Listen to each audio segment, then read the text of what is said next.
同类满秦绝弦，一对一来，二曲剑离愁。输了。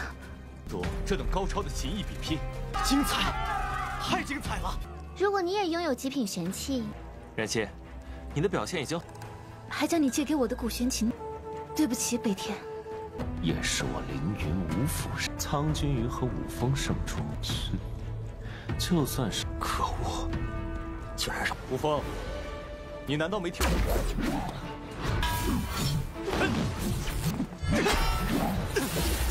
武风，不要耽搁时间。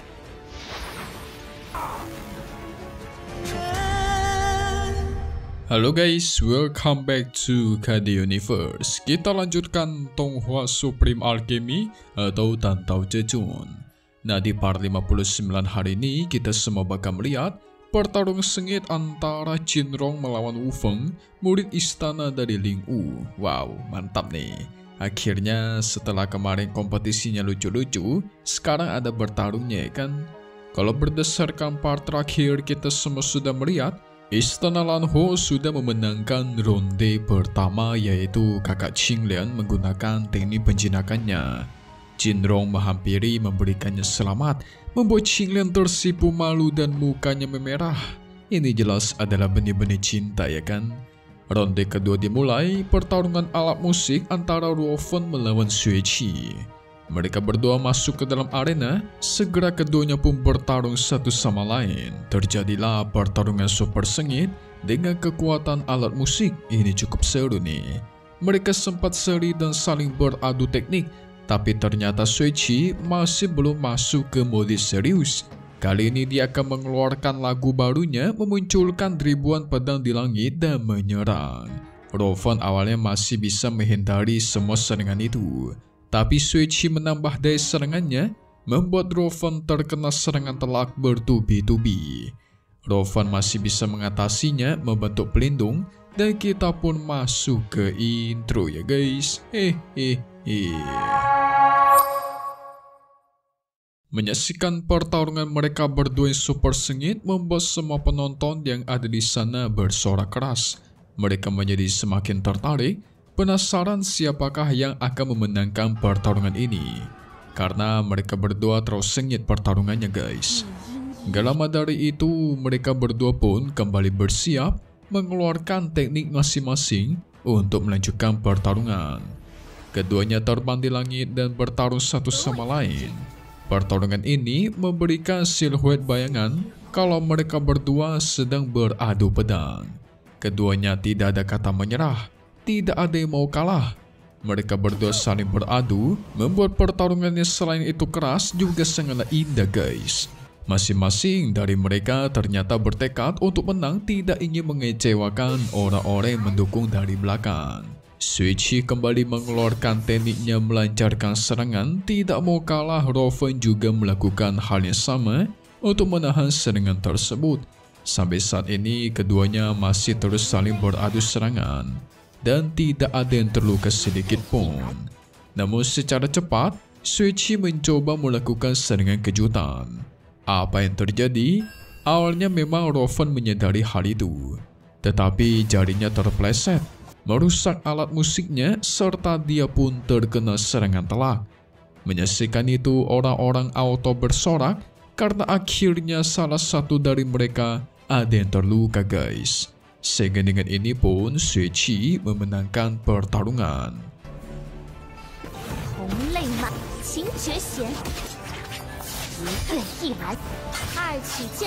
Tidak menyangka dalam pertarungan alat musik ternyata bisa seseru ini dan sesengit ini juga ya. Soalnya selama ini tidak ada satupun pertarungan alat musik yang bisa dibilang seindah ini guys. Xueqi walaupun lawan, dia tetap memberikan semangat kepada Ruofen dan meyakinkan jika dia menggunakan alat musik yang lebih bagus, maka pasti dialah yang akan menang. Jadi semua ini bukanlah kesalahan Ruofen. Berbeda sama Ruofen, dia cuma terdiam saja guys, merasa sudah gagal dan bersedih. Dia membalas perkataan itu, ya kalau udah kalah tetap kalah aja ya kan. Jadi nggak ada hubungannya dengan alat musik ataupun yang lainnya. 这等高超的琴艺比拼，精彩，太精彩了！如果你也拥有极品玄器， Setelah itu dia pun kembali ke barisan para murid. Dia meminta maaf kepada Pei Tian sudah kalah dan malah merusak alat musik pemberiannya. Para penonton di sana bersorak keras, tetap mendukung Roven walaupun dia kalah. Sama halnya dengan Pei Tian. Dirinya sama sekali nggak kecewa, malah kelihatan bangga kepada Roven sudah memberikan pertunjukan yang luar biasa. Pada akhirnya diumumkanlah kalau ronde ini dimenangkan oleh Istana Lingwu. Tidak ingin buang-buang banyak waktu, kepala istana pun mengajak Dekan Lin untuk mengadakan undian buat ronde berikutnya. Mereka berdua memberikan sebuah bola kristal kepada para murid. Di nomor 3, Pei Tian akan melawan Chang Jinyun. Nomor 2, Fu Xin melawan Lei Xiang. Nomor 1, Jin Rong akan melawan Wu Feng. 冉七，你的表现已经……还将你借给我的古玄琴，对不起，北天。 Dari sinilah Dekan Lin yakin dialah yang bakal memenangkan kompetisi kali ini. Soalnya walaupun Lei Xiang yang kemungkinan kalah, tapi pasti si Wu Feng dan Jin Yun itu bakalan menang. Ye, dia ngeremin Pei Tian guys. Gak lama dari itu, kepala istana pun maju dan mengumumkan kalau ronde ketiga akan dimulai berdasarkan urutan nomor 1, yaitu Jin Rong melawan Wu Feng. Sang kakak Qing Lian menyemangati Jin Rong dan yakin dia akan memenangkan pertarungan ini. Alhasil kedua murid pun langsung masuk ke dalam arena, membuat semua penonton bersorak keras mendukung senior mereka masing-masing. Tapi Wu Feng di awal sudah bertindak sombong guys, menegaskan akan mematahkan kakinya Jin Rong dan memenangkan pertarungan ini. 也是我凌云无府苍君瑜和武风胜出，就算是可恶，竟然让 Ancaman tersebut tidak membuat Jin Rong gentar sama sekali. Dia pun langsung mengeluarkan tongkatnya, bersiap untuk bertarung. Tanpa basa-basi, mereka berdua melesat maju saling menyerang dan memulai pertempuran. Alhasil terjadilah pertempuran super sengit dan kelihatan setara guys. Jin Rong menggunakan tongkatnya tetapi Wu Feng menggunakan tangan kosong yang dijadikan sebagai senjata serta saling beradu pukulan. Apalagi beberapa kali mereka juga saling beradu kekuatan dan hasilnya sama-sama setara guys. Orang-orang dari Istana Lingwu yang menyaksikan itu mulai geram dong, menyuruh Wu Feng agar segera menyelesaikan pertarungan ini dengan cepat. Wu Feng, 你难道没听？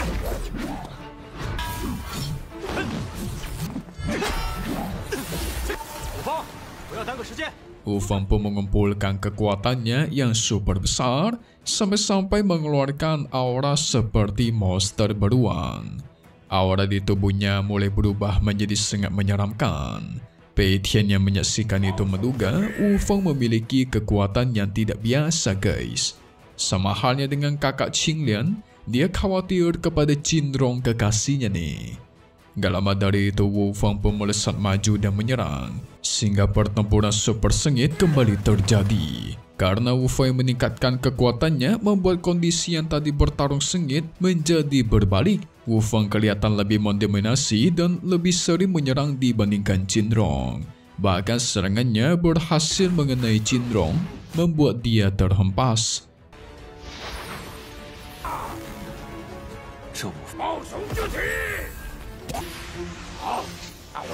Jin Rong masih tidak ada kata menyerah. Tangannya sudah mulai gemetar tetapi tetap harus maju. Dia melancarkan kekuatannya, membentuk 4 tubuh klon serta menyerang secara bersamaan. Tapi sayang, semua tubuh klonnya Jin Rong itu dihancurkan dengan mudah. Apalagi dari sekian banyak serangan Jin Rong juga nggak ada satupun yang mengenai dia guys. Namun dia terus menyerang musuh dengan klon-klon itu. Sampai-sampai si Fu Xin yang menyaksikan pertarungan ini dia yakin kalau Jin Rong lah yang bakalan kalah guys. Soalnya Wu Feng dari Istana Lingwu memang memiliki kemampuan yang sungguh hebat. Karena diserang terus-menerus membuat Wu Feng menjadi semakin kesal. Dia mengumpulkan kekuatan mempaskan Cinrong bersama klon-klonnya cuma dengan satu gerakan.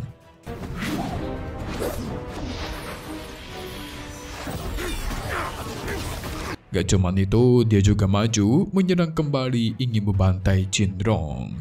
Dengan tepat waktu, Pei Tian menyadari hal itu dan langsung menghempaskan Wu Feng. Tentu tetua keempat turun tangan, dia emosi karena Wu Feng senaknya bertindak ingin membantai murid. Tapi Wu Feng gak peduli. Dia malah meledek istana Lan Huo yang memberikan murid lemah untuk berduel dengan dia. Waduh. Jelas membuat tetua keempat semakin emosi, merasa tertantang. Tapi kesombongan Wu Feng membuat orang-orang dari istana Lan Huo semakin kesal guys. Sehingga dengan ini jelas pertarungan dimenangkan oleh Wu Feng dari istana Ling Wu. Para penonton mulai ragu istana Lan Huo bisa memenangkan kompetisi ini karena buktinya saja Cinrong yang berada di peringkat 2 itu dikalahkan. Sekarang peringkat 3 dong.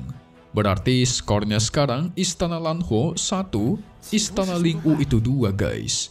Nah, sisa 2 pertarungan lagi antara Fu Xin ditambah Pei Tian. Kalau mereka berdua bisa menang, otomatis istana Lan Huo menang. Tapi kalau salah satu kalah, maka jelas skor mereka seri, istana Lan Huo 3, istana Ling Wu 3. Kalian pasti kepo kan gimana pertarungannya? 是在教训本长老，未免可笑。这等实力参加武道交流，严长老与其愤怒。 Kita masuk ke bagai spoiler buat part 60 mendatang yang akan rilis lagi di minggu depan. Jadi singkatnya, kita semua bakal melihat pada akhirnya pertempuran ketiga dimulai, Pei Tian melawan si Qin Yun. Dengan cepat Qin Yun masuk ke dalam arena sampai membuat semua orang terkejut karena kecepatan Qin Yun yang luar biasa. Tapi pada saat Pei Tian ingin masuk ke dalam arena, sang kakak Qing Lian menghampiri dia, menasihati Pei Tian agar berhati-hati supaya nggak terluka. Pei Tian tenangkan saja dan yakin, dialah yang akan menjadi pemenang dalam pertarungan ini. Wow, Qin Yun ini kayaknya paling kuat di istana Ling Yu ini guys. Apakah akan setara dengan Pei Tian ataukah bakal menjadi samsak doang? Harusnya sih tidak semudah itu ya. Yang pasti kita bakal disuguhkan pertarungan sengit. Maka dari itu kita tunggu lagi di part 60 Supreme Alchemy atau Tantau Cecun di hari biasa guys. Update lagi nanti buat tonton selanjutnya. Dan pastinya cuma di sini, KD Universe. Thank you buat kalian semua nonton dan selalu support channel Mimin. Semoga kalian semua sehat selalu ya. Mimin pamit undur diri dulu. Kita bakal ketemu lagi di video-video selanjutnya. Oke kalau gitu, see you guys.